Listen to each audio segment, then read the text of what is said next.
जंगल में अभी बारिश हो रही है। चिड़िया के तीनों बच्चे बहुत डरे हुए हैं। उनकी माँ खाने की तलाश में घर से बाहर गई है। बच्चों ने पहली बार बारिश देखी है। उन्हें पता नहीं कि बारिश के समय पर क्या करना चाहिए। भैया अंदर आ जाओ, बाहर खतरा हो सकता है। माँ ने कहा है कि मेरे आने तक घोंसले से बाहर नहीं जाना। अरे मैं बाहर झांक कर देख रहा था कि ये आवाज कहाँ से आ रही है।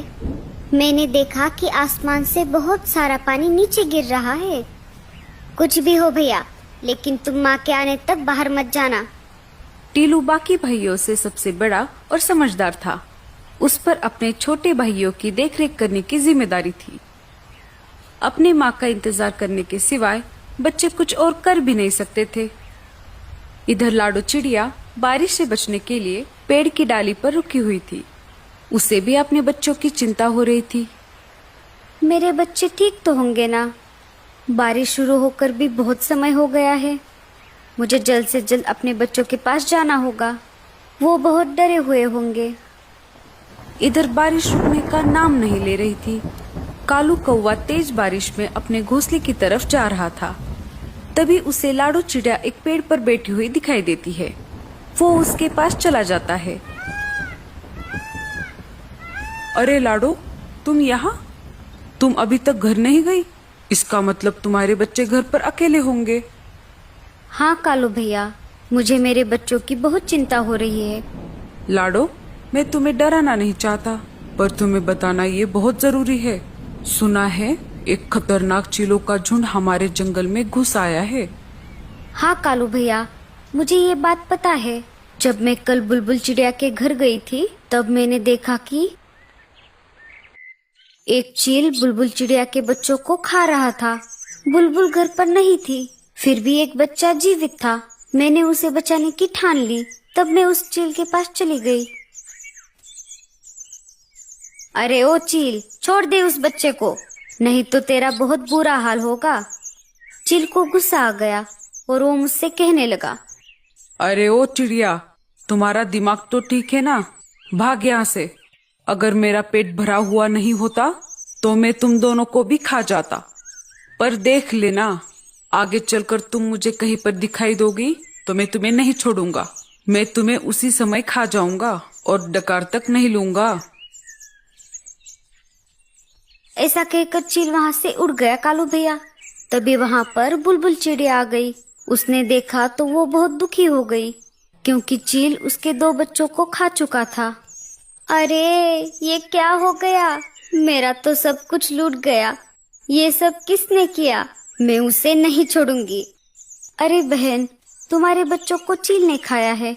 अगर मैं ऐन मौके पर नहीं आती तो वो चील तुम्हारे तीसरे बच्चे को भी खा जाता। तुम्हारा बहुत बहुत शुक्रिया। मैं तुम्हारा ये एहसान जिंदगी भर नहीं भूलूंगी लाडो चिड़िया। पर मैं अब उस चील को नहीं छोड़ूंगी। मैं उसे जान से मार दूंगी। वो मेरे आखिरी बच्चे को कभी भी खाने आ सकता है।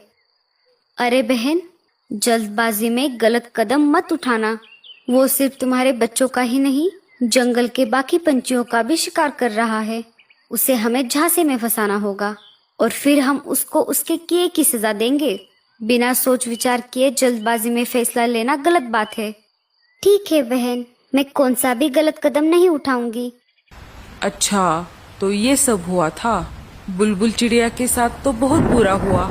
हम उस चील को तो क्या, बाकी सारे चीलों को भी नहीं छोड़ेंगे। हम उन सब को जंगल से खदेड़ देंगे। तुम जल्दी घर जाओ।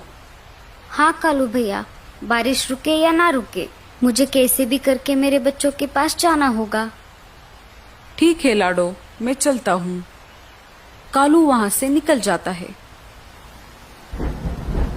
बारिश बहुत तेज थी। खुद की जान की परवाह ना करते हुए लाडो तेज बारिश में अपने बच्चों की तरफ निकल पड़ी। बारिश की वजह से उसे उड़ने में दिक्कत हो रही थी। उसके पूरे पंख भीग चुके थे, फिर भी वो रुकने का नाम नहीं ले रही थी। उसे अपने बच्चों के पास जो जाना था। वो देखो, अपना शिकार हमारी तरफ खुद चल कर आ रहा है। इस तेज बारिश में इसे खाने का मजा बहुत आएगा। अरे दोस्तों, मेरे पास तो मिर्च मसाला भी है। उस चिड़िया को खाकर हम तीनों का पेट भर जाएगा। लाडो चिड़िया शिकारी पंछियों के पास आ जाती है। अरे ओ चिड़िया, रुक जाओ, इतनी तेज बारिश में कहाँ जा रही हो? लाडो चिड़िया शिकारी पंछियों को देखकर बहुत डर जाती है। लाडो चिड़िया बहुत ही होशियार और समझदार थी, साथ ही साथ वो निडर भी थी। उसने चीलों के साथ सामना करने का फैसला लिया। जी मैं अपने घर जा रही हूँ। ऐसे कैसे जाओगी? अब तुम हमारे इलाके में आ चुकी हो। अब तुम अपने घर जाने की बजाय सीधा हमारे पेट में जाने वाली हो। उनकी ये बात सुनकर लाडो चिड़िया बहुत डर जाती है। उसे कुछ भी समझ नहीं आ रहा था। तभी लाडो के मन में एक आइडिया आ जाती है। मुझे कैसे भी करके इन सब से छुटकारा पाना होगा।